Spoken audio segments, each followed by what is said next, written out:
लाख टके की बात में आप सभी का बहुत स्वागत है। आपके साथ में हूं नलिनी पांडे। नमस्कार, मैं हूं आपके साथ में अमनदीप। लाख टके की बात में आज बात होगी लखनऊ की। एमपी एमएलए कोर्ट में आज राहुल गांधी ने सरेंडर कर दिया है, तो वहीं सेना के अपमान मामले में उन्हें जमानत भी मिल गई है। उसके बाद आपको बताएंगे शुभांशु शुक्ला ने अंतरिक्ष से सकुशल वापसी कर एक नया इतिहास रच दिया है और कांग्रेस नेता उदित राज को इसमें भी जाति वाली सियासत नजर आई। साथ ही बात करेंगे कांवड़ यात्रा को लेकर। एसपी सांसद राजीव राय का कहना है कि जिसे कोई काम नहीं वो कांवड़ ला रहा है, ऐसे बेरोजगारों को सरकार काम दे। तो वहीं बीजेपी ने इस पर पलटवार किया है। फिर जानेंगे सीएम के लिए मुस्लिम उम्मीदवार की बात कहकर ओपी राजभर ने अखिलेश पर बड़ा हमला बोल दिया है। वहीं जानेंगे 2027 के लिए क्या है कांग्रेस का एम फैक्टर प्लान। अब आपको खबरें दिखाते हैं विस्तार से।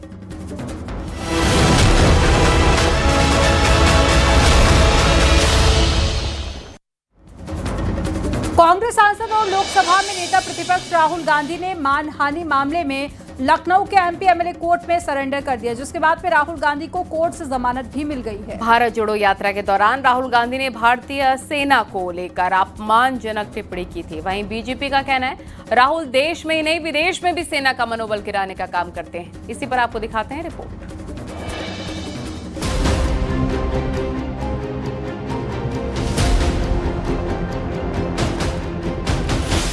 कांग्रेस नेता राहुल गांधी लखनऊ आए और 2 घंटे में वापस दिल्ली लौट गए। कोर्ट कचहरी के चक्कर में उन्हें लखनऊ आना पड़ा था। लखनऊ की एमपी एमएलए कोर्ट ने मानहानि के एक मामले में राहुल गांधी को जमानत दे दी।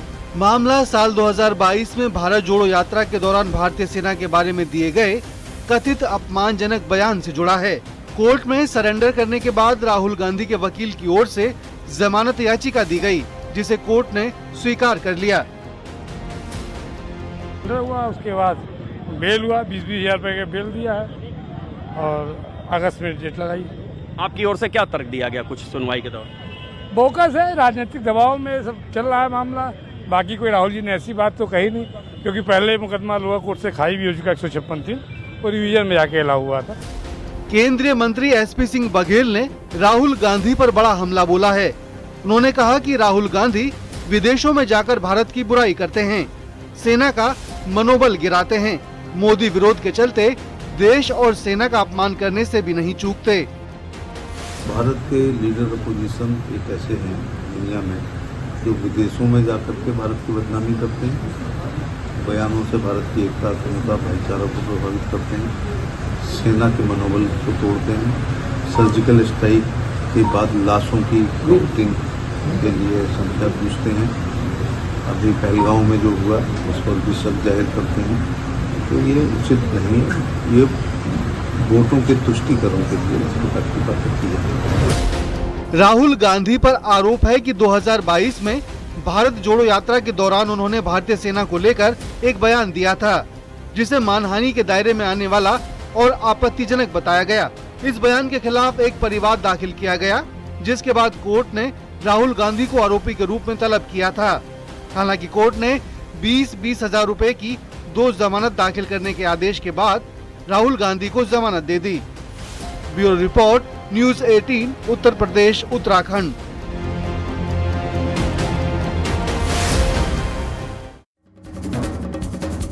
एक्सियोम 4 मिशन के ग्रुप कैप्टन शुभांशु शुक्ला और उनकी टीम सकुशल भारत वापस लौट आई है। अब इस पर राजनीतिक बयानबाजी होने लग गई है। कांग्रेस नेता उदित राज का कहना है कि इस बार अंतरिक्ष में किसी पिछड़े या दलित को भेजना चाहिए था। शुभांशु शुक्ला पर कांग्रेस नेता उदित राज ने कहा कि शुभांशु शुक्ला नासा की किसी परीक्षा में पास होकर थोड़ी ही गए हैं, सरकार को किसी दलित को भेजना चाहिए था। बीजेपी ने पलटवार कर कहा कि इसमें तो कोई भी जा सकता है, इसमें जाति देखी जाती है क्या? आपको रिपोर्ट दिखाते हैं इसी से जुड़ी हुई। And landing and excellent view. Great view. Drogue parachutes are deployed. And we've got our pilot Shubhanshu Shukla as our second. Shubhanshu Shukla ने इतिहास रच दिया है। एक्सियोम 4 मिशन के तहत शुभांशु अंतर्राष्ट्रीय अंतरिक्ष स्टेशन पर गए थे और अब वहां से लौट आए हैं। पूरा देश उनकी वापसी पर खुश है।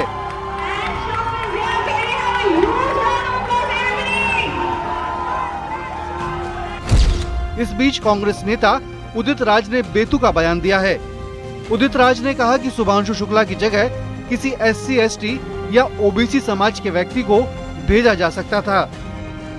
अपॉर्चुनिटी देने की बात है, तो जब अपॉर्चुनिटी दी जाती तो कोई भी जा सकता था। इस बार एक दलित या OBC को देना चाहिए था, क्योंकि पिछले बार राकेश शर्मा को भेजा गया था।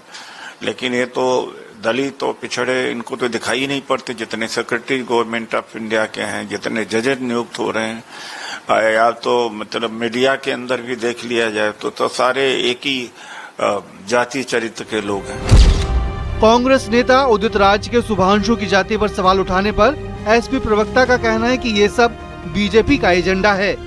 दूसरी पार्टियों के नेताओं से बयान दिलवाकर राजनीति करने का काम बीजेपी करती है।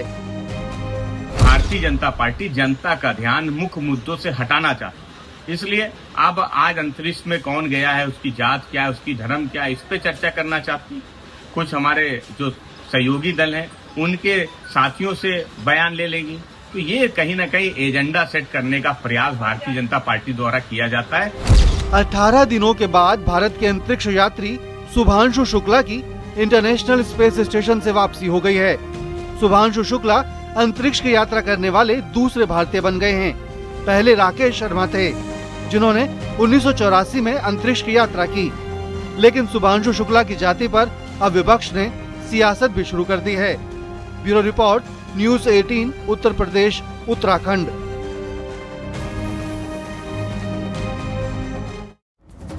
युवा कौशल दिवस के अवसर पर सीएम योगी आदित्यनाथ ने लखनऊ में कौशल मेले और प्रदर्शनी का उद्घाटन किया।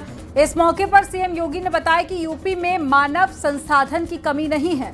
सीएम योगी ने कहा, निवेशक अब यूपी में निवेश करने लग गए हैं, क्योंकि निवेशकों में भरोसा आ गया है। मुख्यमंत्री ने बताया कि योग्य लोगों के लिए काम की कमी नहीं है। देखिए रिपोर्ट।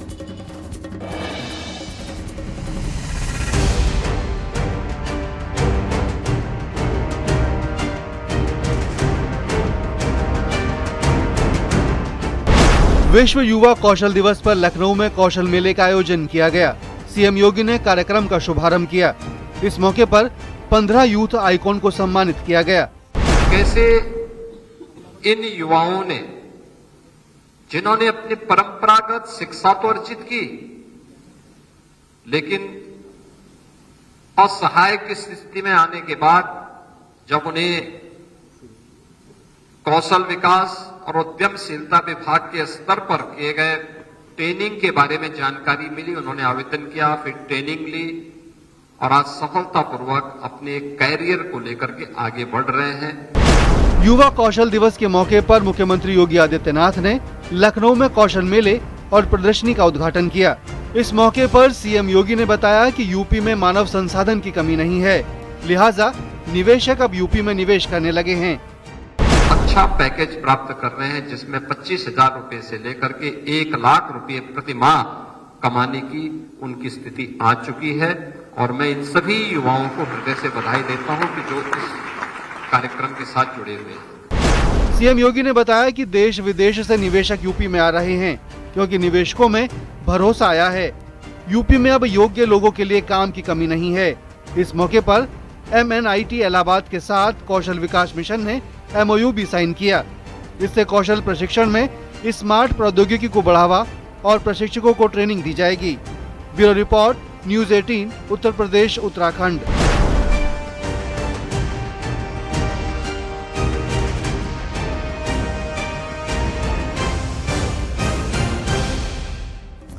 सावन में कांवड़ यात्रा अब सियासी मुद्दा बन चुका है। अखिलेश यादव और समाजवादी पार्टी लगातार इस पर बयानबाजी कर रहे हैं। और इस बार एसपी सांसद राजीव राय ने कांवड़ियों को बेरोजगार बता दिया है, साथ ही सरकार से उन्हें रोजगार देने की मांग की है। वहीं बीजेपी ने इस पर करारा पलटवार किया है। आपको रिपोर्ट दिखाते हैं।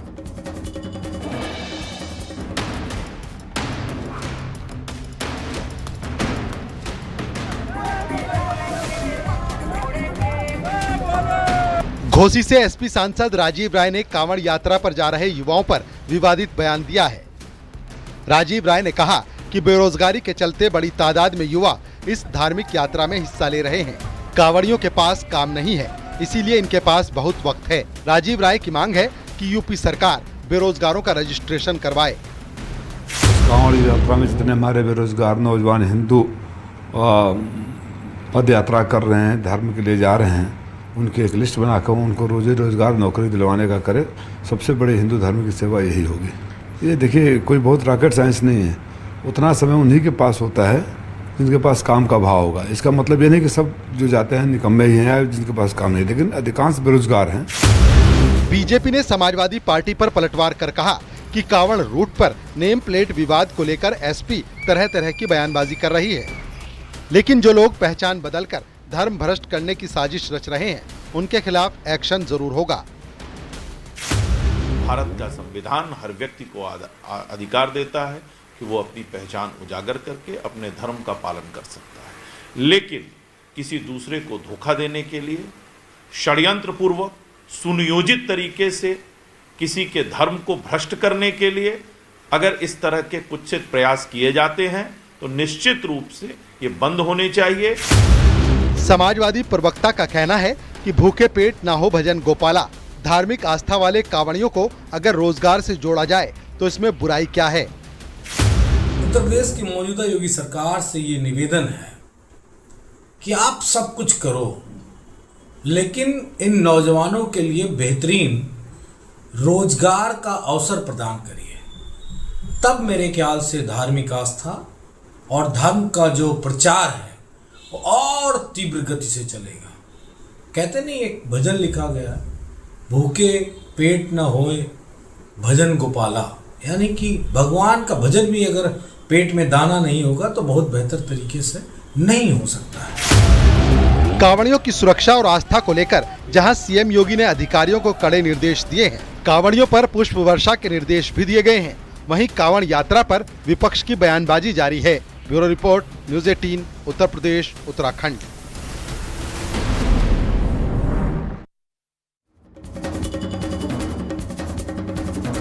एसपी सांसद राजीव राय के बयान का एसपी के ही सांसद आदित्य यादव ने बचाव किया। उनका कहना है कि सांसद ने बेरोजगार नहीं कहा, कांवड़ यात्रा के नाम पर असामाजिक तत्वों को एसपी विरोध करती है। केंद्रीय मंत्री एसपी सिंह बघेल ने पलटवार कर कहा है कि अखिलेश और समाजवादी पार्टी के नेताओं को सनातन का अपमान करने की आदत सी हो गई है। वहीं संतों ने भी एसपी सांसद के बयान की निंदा की है। सुनिए।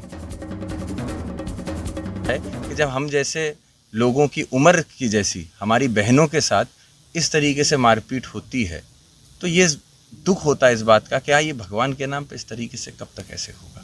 तो कहीं ना कहीं हमारा प्रयास होना चाहिए कि ईश्वर का नाम वहाँ जरूर आए जहाँ सारी चीज़ें पवित्र तरीके से हो रही हों, वरना कहीं ईश्वर के नाम को भी हम लोग गिराने का काम नहीं करें। और बीजेपी की सरकार भारत की सभ्यता, संस्कृति, धर्म, अध्यात्म, गीता, पुराण, महाभारत, उपनिषद, शिव पुराण, भारत की साहित्यिक, सांस्कृतिक, धार्मिक, आध्यात्मिक रीति रिवाज, परंपराओं को अक्षुण्ण बनाने में मदद कर रही है।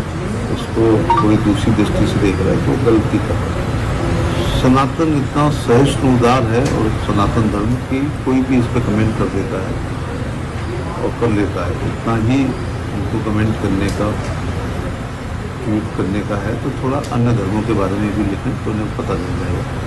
ऐसे बयान दे करके समाज को बांटने का काम करते हैं सपा। ये सदा ही एक दोहरी नीति करने वाला काम सपा के नेता और सपा के आला अधिकारी जो भी रहे हैं, यहाँ तक कि वो आला कमान उनके जो राष्ट्रीय अध्यक्ष हैं वो खुद ही उन किसी भी अपने नेताओं पर लगाम लगाने का काम नहीं करते और अनाप शनाप दे करके समाज को बांटने का काम करते हैं। मंत्री ओपी राजभर ने अखिलेश यादव और एसटी हसन पर निशाना साध दिया है। उन्होंने कहा है कि मुसलमानों ने वोट देकर यादवों को 4 बार यूपी का सीएम बनाया। ओपी राजभर ने चुनौती दी है कि अब हिम्मत है तो 2027 के विधानसभा चुनाव के लिए अखिलेश किसी मुस्लिम को सीएम का उम्मीदवार बनाए। वहीं एसपी ने पलटवार कर कहा है कि पहले बीजेपी किसी मुस्लिम को मुख्यमंत्री बनाए।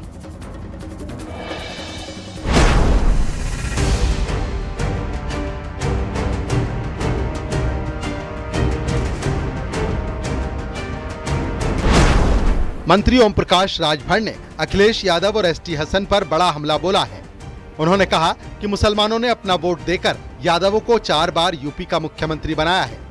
अब हिम्मत है तो 2027 के विधानसभा चुनाव के लिए अखिलेश यादव किसी मुसलमान को मुख्यमंत्री पद का उम्मीदवार घोषित करें। वो अपनी कौम के बेहतरी के लिए बोलते। अगर वो वास्तव में ये मर्द हैं, हम आपके चैनल से कहना चाहेंगे उनसे, अगर वो मर्द हैं, जितने सांसद और विधायक हैं सब लोग मिल करके जरा एक बार अखिलेश यादव जी से कह दें कि माननीय अखिलेश यादव जी, 4 बार मुसलमानों ने 20% वोट आपको दे के 4 बार यादव को मुख्यमंत्री बनाया। एक बार 27 का चुनाव आ रहा है, अभी घोषणा करिए कि 27 का अगला मुख्यमंत्री मुसलमान होगा, किसी को बनाओ लेकिन मुसलमान का बेटा होगा, इसको ऐलान करो। अगर मर्द हैं ये जाके कहें हुआ, हिम्मत हो तो पटिया से निकाल दे यू। वहीं समाजवादी पार्टी ने भी मंत्री ओपी राजभर के बयान पर पलटवार किया है।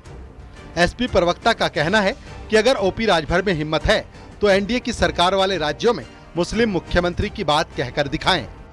तो जिस सहयोगी दल के साथ जिस एनडीए गठबंधन में हुआ है, हम समझते हैं एनडीए की कई राज्यों में सरकारें हैं, किसी एक राज्य में वो कह करके दिखा दें कि अगला मुख्यमंत्री जो मुस्लिम समाज से होगा, या एक किसी को हटा करके मुस्लिम समाज से किसी को मुख्यमंत्री बना दें।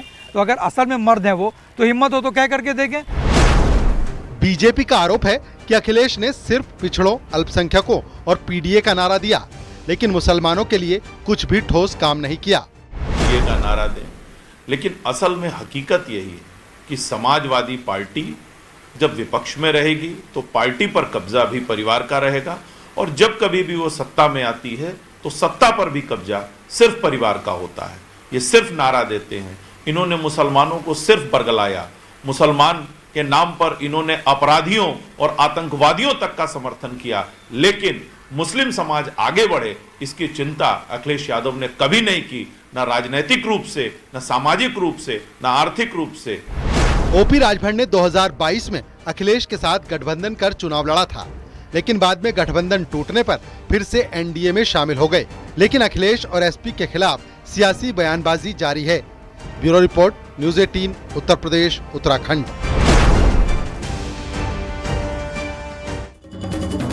यूपी में 2027 के विधानसभा चुनाव को लेकर कांग्रेस प्रदेश से लेकर बूथ स्तर तक मजबूती पर फोकस कर रही है। यूपी के मुस्लिम वोट बैंक को साधने के लिए कांग्रेस नेता इमरान मसूद को यूपी का कांग्रेस प्रदेश अध्यक्ष बनाने की चर्चा तेज हो गई है। वहीं पर एसपी ने इसे लेकर कांग्रेस से सवाल पूछे हैं। देखिए रिपोर्ट।